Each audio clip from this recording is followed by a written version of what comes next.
Olá, eu gostaria de compartilhar com vocês alguns temas a respeito do fim dos tempos. E nesta primeira palavra eu quero comentar a respeito de Mateus 24, quando Jesus está no Monte das Oliveiras e ele responde a duas perguntas para os discípulos. E isso está registrado também em Marcos 13 e Lucas 21. Mas aí em Mateus 24 nós vemos a cronologia que Jesus dá assim, de uma maneira muito boa. E a questão é a seguinte: Jesus está no templo e ele chama a atenção dos discípulos para a construção, aquela bela construção.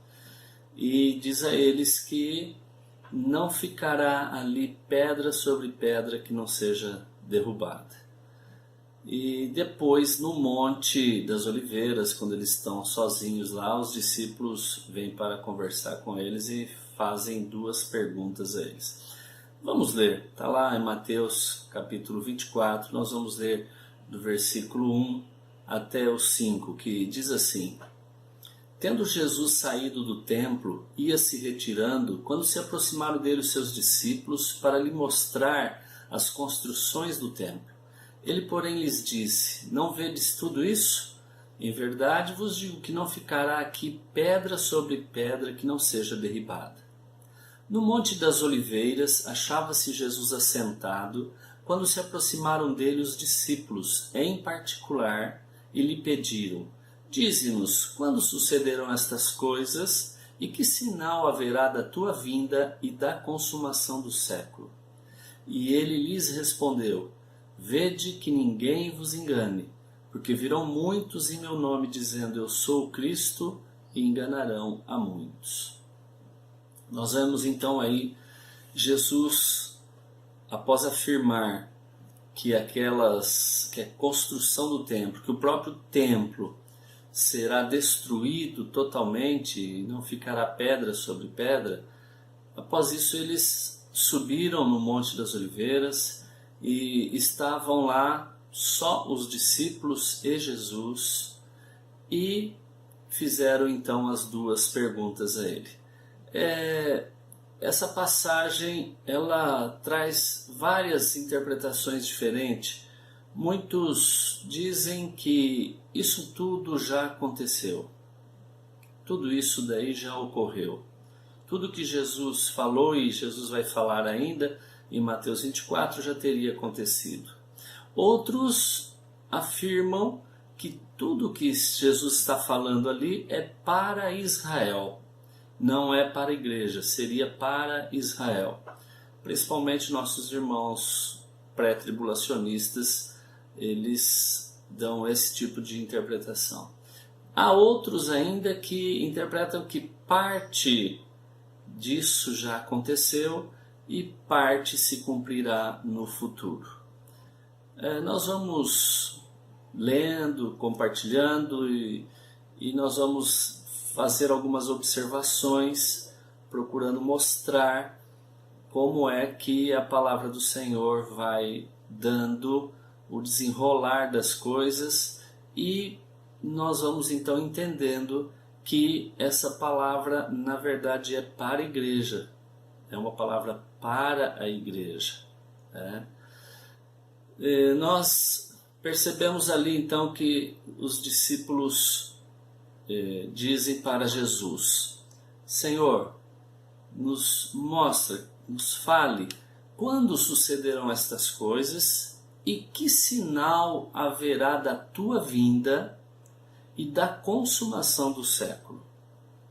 É interessante que Jesus começa respondendo com uma advertência muito séria. Ele diz assim: vede que ninguém vos engane, porque virão muitos em meu nome dizendo: Eu sou o Cristo, e enganarão a muitos. Realmente, se Jesus fez essa advertência logo de início, ao invés de começar a responder as perguntas que eles fizeram, é porque Jesus sabia que nós, a igreja, poderia ser enganada e às vezes de uma forma muito sutil. E cada um de nós precisamos de graça do Senhor, de revelação do Senhor, para nós não sermos enganados, né? Nós podemos às vezes trazer conclusões e fazermos observações e as coisas parecem se encaixando. Isso não quer dizer que seja a verdade, não quer dizer que isso venha de Deus. Jesus disse assim, certa vez ele pegou uma criança no colo e disse assim: obrigado, Pai, obrigado porque ocultaste estas coisas dos sábios e entendidos e as revelastes aos pequeninos. Isso é um parâmetro para a nossa vida, para que a gente saiba que Deus só vai revelar para os pequeninos. E no caso, pequeninos são aqueles que realmente pegam seu conhecimento, a sua sabedoria, aquilo que você e eu pensamos, já temos às vezes coisas definidas, ideias definidas a respeito do assunto, e aí nós pegamos isso tudo e colocamos dentro de uma caixa, fechamos essa caixa dizendo assim: Senhor, olha, estou aberto para o Senhor falar comigo e mudar a minha forma de pensar.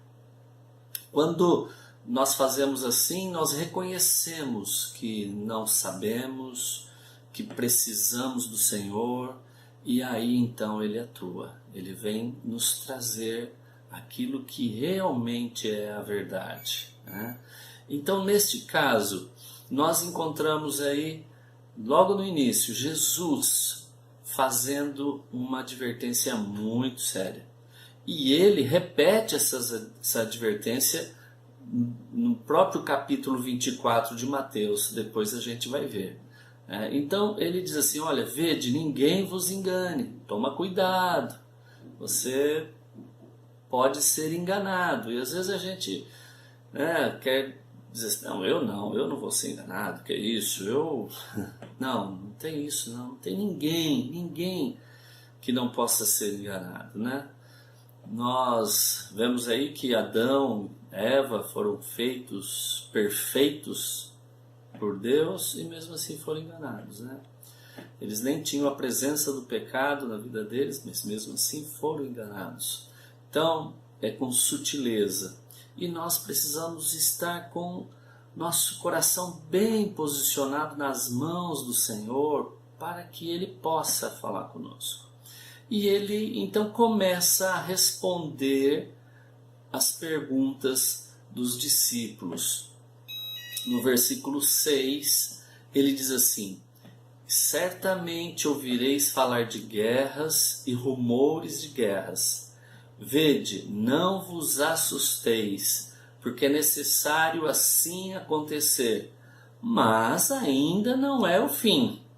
Jesus então nos dá aí uma direção. Ele diz assim: olha, perto do fim, próximo ao fim, mas ainda não é o fim, vocês vão ouvir falar de guerras e rumores de guerras.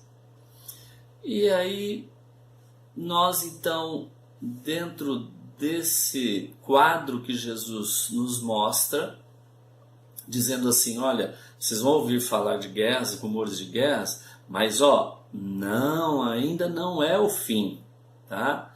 É necessário que isso aconteça, mas ainda não é o fim. Jesus está falando de um tempo específico, um tempo em que haveria guerras muito grandes, envolvendo praticamente quase todas as nações. Podemos encaixar aí as duas grandes guerras mundiais.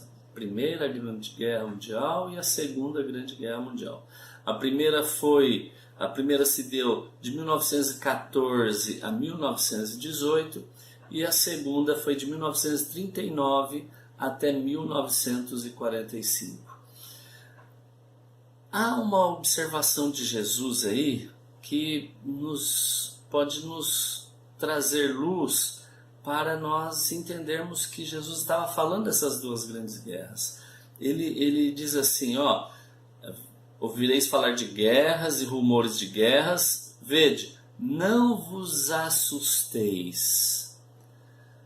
Ele coloca essa palavra aí no meio para mostrar que será um período em que a humanidade mesmo seria muito abalada e ficaria muito assustada achando que era o fim da vida humana.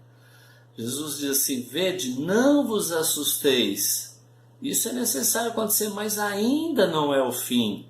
Então ele estava querendo dizer, olha, muitos vão se assustar achando que já é o fim do mundo. E isso aconteceu mesmo, principalmente na Segunda Guerra Mundial. A Segunda Guerra Mundial matou cerca de 70 milhões de pessoas. Foi muita gente, muita morte.